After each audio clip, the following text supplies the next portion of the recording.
The Hall of Harmony, Story 3 of the Chronicles of Lear the Cimmerian, The Northern Saga, Story 3. This is a fan fiction by James McConnell. Part 1. A raven-haired ghost woman held his face in her hands. She was peering at Lear with concerned eyes and trying to restrain herself from showing fear. He felt hands clasping his right arm and wrist. A glance down at his arm revealed to him that the other two phantasms that were now his companions, a red-headed phantomess and her blonde sister, were also hovering near. The women were frantic and debating about how to help him, but as before, he could not hear their voices. They communicated with one another in a manner that did not involve words. He could sense them using this weird telepathy, but he could not yet listen in upon it. I must be dying. I am dying, and I am hallucinating, Lear thought to himself. The trio seemed determined that he would survive, but what would be the point? His family had never loved him because of the nature of his unwanted birth. His community had mocked and reviled him, never allowing him to be a man, as they defined it. Now the slaves he had freed had pushed him over the lip of a gaping portal with the intent of being rid of him forever. Why should he not simply recline and let it all end? What peace there would be when there were no more demands placed upon him? What succor would he enjoy when there were no abuses of his body, mind, and spirit? Why not just relent and be done? Done with life and with all obligations. A powerful voice growled from somewhere inside his head. Did you not make a promise, boy? Did you not swear an oath to the one who loved you? Are you so ready to indulge in self-pity that you will let yourself become an oath breaker? I am not an oath breaker, Lear said through lips that felt cracked and bleeding. The voice taunted him. You do not seem to be meeting your obligation, laying there on the stones. Oath breaker. I am not an oath breaker, Lear panted between pained breaths. Something in his chest was injured. His medical training told him he may have a cracked or broken rib. He winced, as the knowledge of the injury did little to mend it. I think you like lying there, feeling sorry for your lot. Oh, woe is me! The ingrates tried to kill me because I scared them. Oh, whatever will I do? No one knows how I feel. Boo-hoo, boo-hoo, the potent voice taunted him. You do not get to tell me how I should feel, Lear croaked.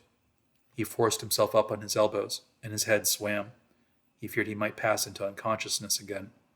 The phantoms that plagued him tried to aid him in standing. Must you always need a woman's help, boy?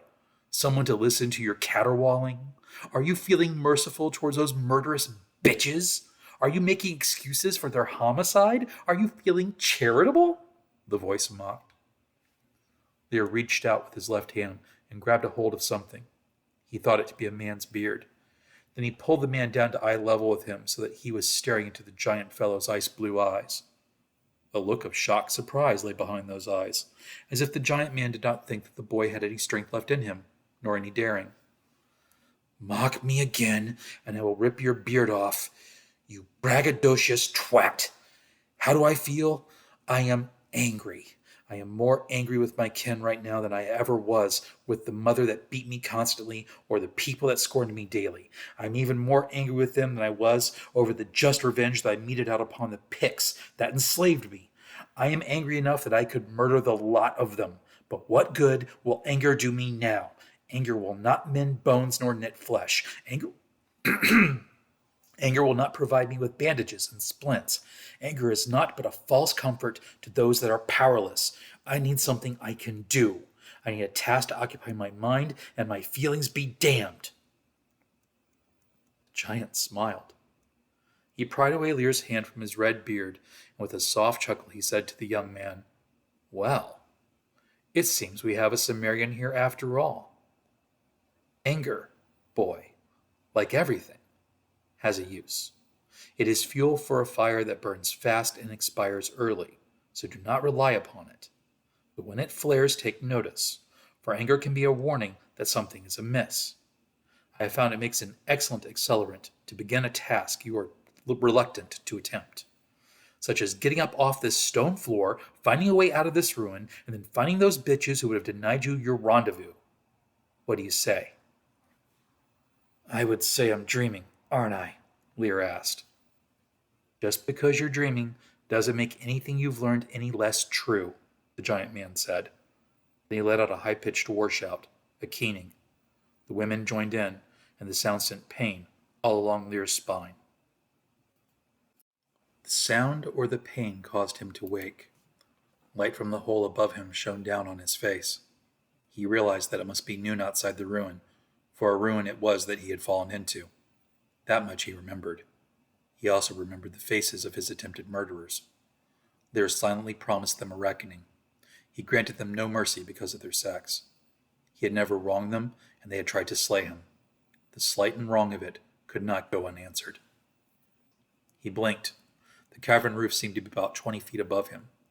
Lear rolled over onto his side and slowly sat up. He felt pain all along his side where he had impacted the ground. Reflexes alone had saved his life. As the floor had neared, he had slapped out with his arms and thus mitigated some of the force of the fall. A civilized man would have been thanking his gods for sparing his life. "Some good they are," Lear muttered. "They grant warnings one moment, lecture me about my life the next, only to turn indifferent and impotent when someone seeks to murder me." He looked up at the sunlight coming through the roof. Anger flared inside him as he remembered the dream. "Instances such as this are why Sumerians do not build you temples anymore," he roared at the capricious gods. If they heard him, they did not part the sky to show him their displeasure.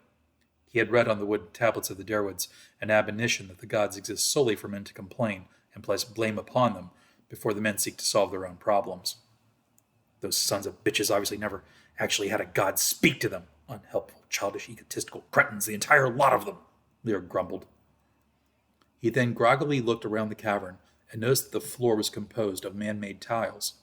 The pattern of lines that were meant to imitate the waves of the sea alternated in the stone mosaic between the tiles of the floor. He had only the most primitive aesthetic sense, but even he could tell that the two patterns were the work of different craftsmen or cultures.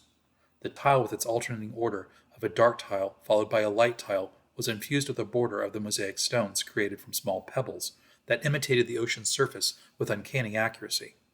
The beauty and skill of it impressed Lear, whom from working with metal knew what it was to aspire to make one's work a treasure of art in high form.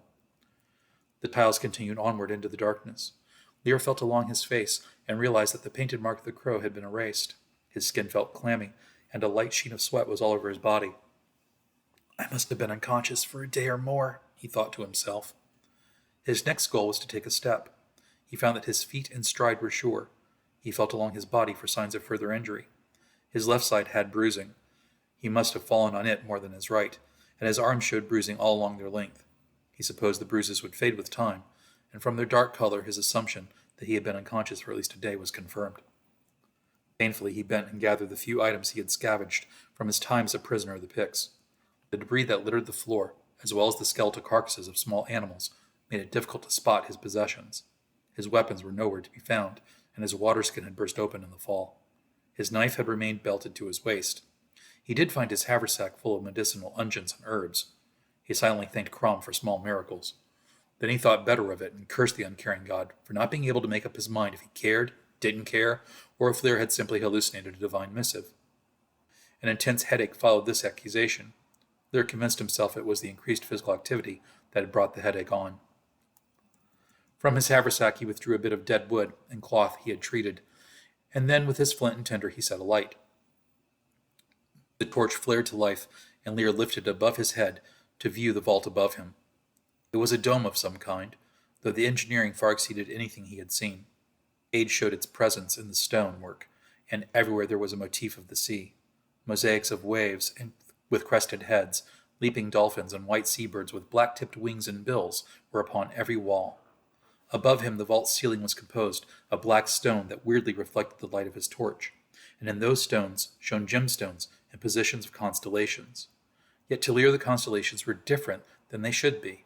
The gemstones were in the correct positions for the stars, yet the lines of the bright stone that lay between them to illustrate the shape of the constellations were of configurations alien to him. Until this moment, it had never occurred to Lear that different cultures drew different patterns in the night sky. He was further amazed and awed. Lear walked to one of the walls and placed his hand upon the stone.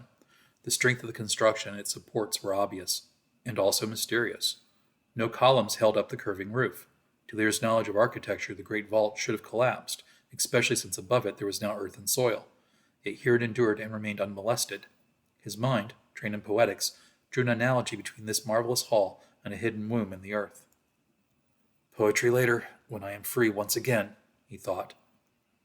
Then Lear turned his attention once more to the floor. The piles had to lead somewhere. Lear assumed that they would lead him to a door or an entryway. Men would not make such a wondrous palace without ways to enter and exit from it. With a few strides he realized that the chamber was bare of furniture or accoutrements, until he saw a shadow at the edge of his torchlight. It was a long table made of snowflake marble. Lear took a deep sigh in admiration. The edges of the table were reinforced with a strange bluish metal to prevent the edges from chipping. Upon the tables he imagined that silver platters and ewers must once have rested. Behind the tables the slumped detritus of what must have been finely carved wooden chairs had rotted. Naught but dust remained. Lear walked alongside the table. Across the room he saw another table running parallel to the first, and in between them was a depression in the ground that could only have once been a fire pit.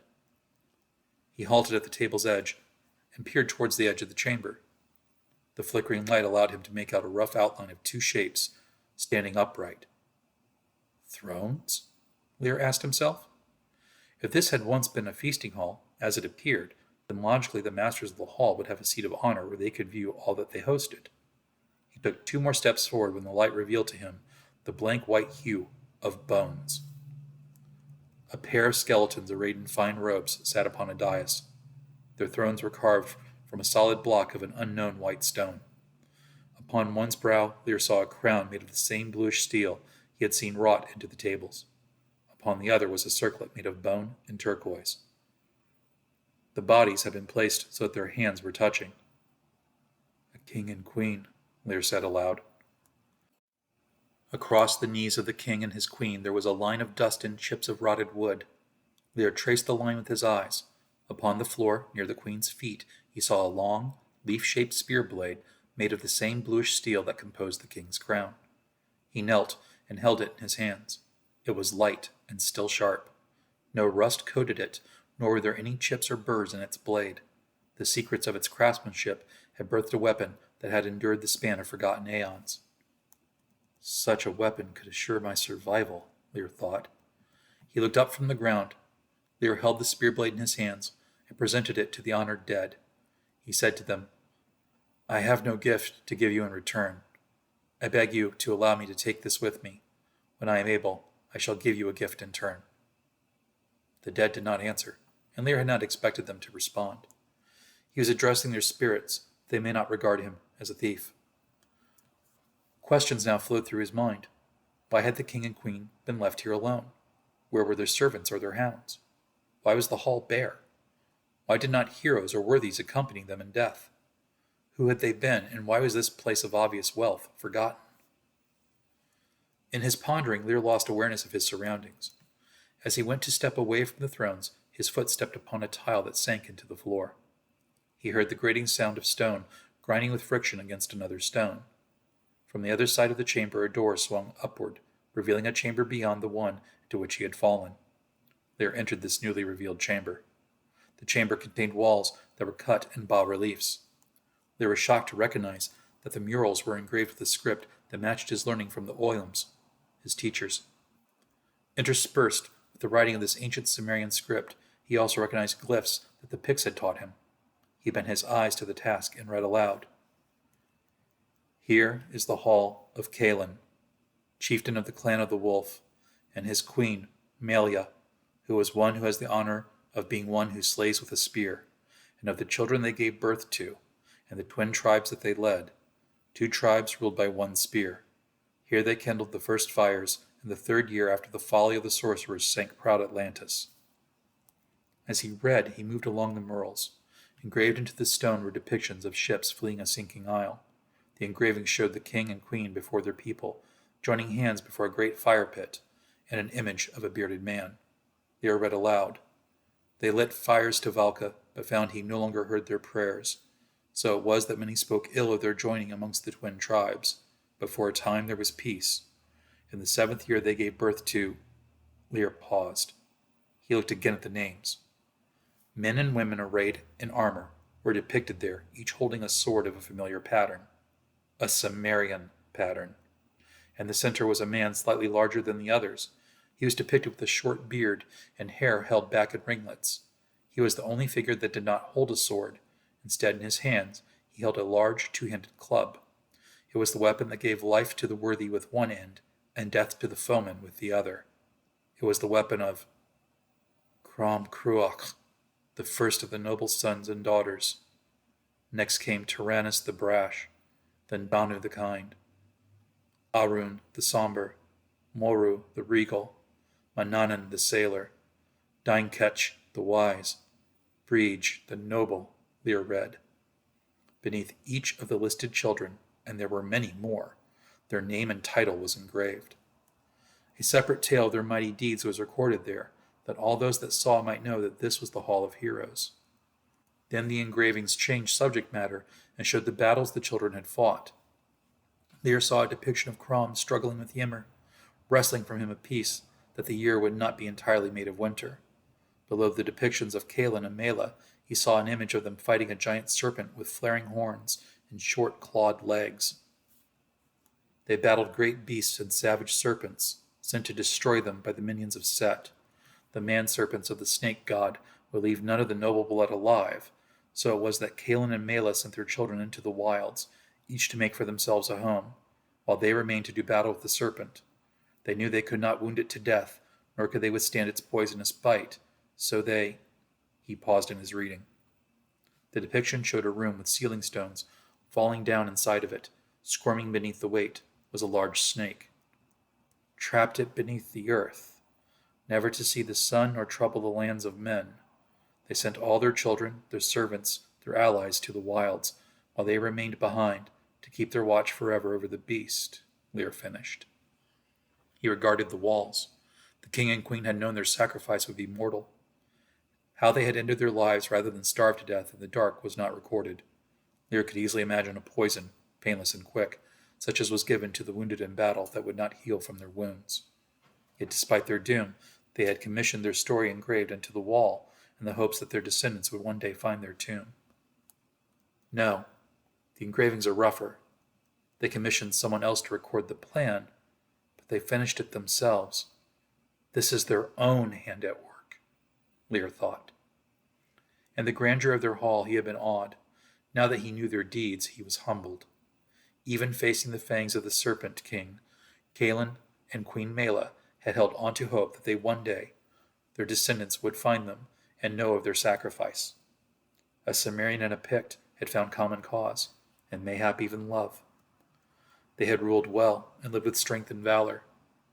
Lear rested his forehead against the cold stone wall. He was aware then that every Cimmerian that had ever lived owed their lives to these two ancient monarchs.